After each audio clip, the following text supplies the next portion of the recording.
فرمایا بسم اللہ الرحمن الرحیم ان المتقین فی جنات وعیون آخذین ما آتاہم ربہم انہم کانوا قبل ذلک محسنین. ان کے اندر ایسی کون سی خاص بات ہے کہ اللہ تبارک و تعالیٰ نے ان کو جنت دینے کا وعدہ کیا ہے؟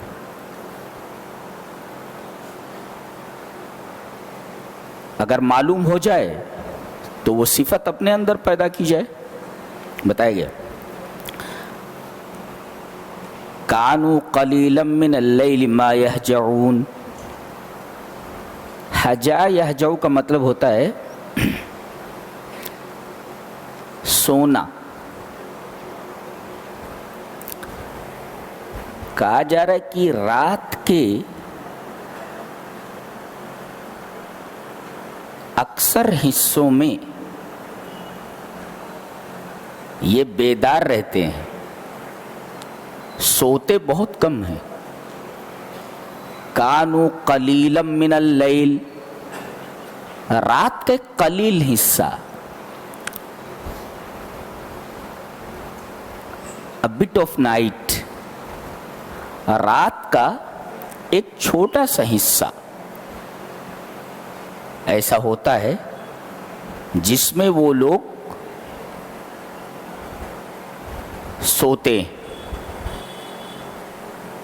اب ظاہر ہے کہ اگر رات کے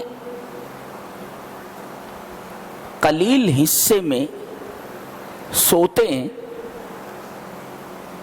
اس کا مطلب یہ ہوا کہ وہ رات کا اکثر حصہ اللہ کی عبادت میں جاگ کر گزارتے ہیں. یہی تو مطلب ہوا. رات میں کم سوتے ہیں. کانوا قلیلا من اللیل ما یہجعون، رات میں کم سوتے ہیں. کیا مطلب؟ رات کے بیشتر حصے میں وہ جاگتے ہیں،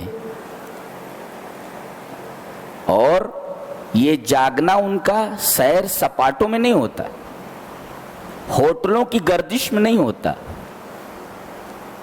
کسی جرم اور معصیت میں اشتغال کی وجہ سے نہیں ہوتا، بلکہ یہ رات کے بیشتر حصوں میں اللہ تبارک تعالیٰ کی عبادت کرتے ہیں، جاگتے ہیں.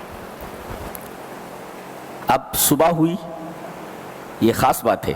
وَبِالْأَسْحَارِ هُمْ يَسْتَغْفِرُونَ، سحر کے وقت، یہ سحر کی جمع ہے اسحار، صبح کے وقت کیا کرتے ہیں؟ یہ اللہ سے اپنے گناہوں کی معافی چاہتے ہیں. نہیں سمجھ میں آیا؟ یہ تو خاص بات ہے قرآن کو سمجھنے کی. رات کے بیشتر حصے میں انہوں نے جاگ کر اللہ کی عبادت کی، اور صبح کے وقت توبہ کر رہے ہیں، استغفار کر رہے ہیں، معافی مانگ رہے ہیں. ایسا لگتا ہے جیسے انہوں نے پوری رات جرم اور معصیت میں گزاری ہے کہ اے اللہ، یہ جو عبادت ہم نے رات میں کی ہے پتہ نہیں تیری بارگاہ میں قبول ہوئی بھی کہ نہیں ہوئی، اور اس عبادت میں کتنی کوتاہیاں ہوئی ہیں یہ تجھے معلوم ہے. تو ان عبادتوں کے اندر جو رات میں ہم نے کی ہیں کوتاہیاں ہوئی ہیں، اے اللہ ان کوتاہیوں کو تو درگزر فرما. اللہ بتائیے، رات کے بیشتر حصے میں عبادت کرنے کے بعد اپنی عبادت میں کوتاہی کا احساس ہے، اور اس کوتاہی کے لیے اللہ تبارک و تعالیٰ سے صبح کے وقت معافی چاہتے ہیں. اب بتاؤ، ہماری پوری رات اگر جرم و معصیت میں گزرتی ہے اور صبح ہم اللہ سے معافی نہیں مانگتے، تو ان بندوں میں اور ہم بندوں میں کتنا فرق ہے؟ زمین اور آسمان کا فرق. اور ایک بات یہ معلوم ہوئی خاص کہ آدمی کتنی بھی عبادت کرے،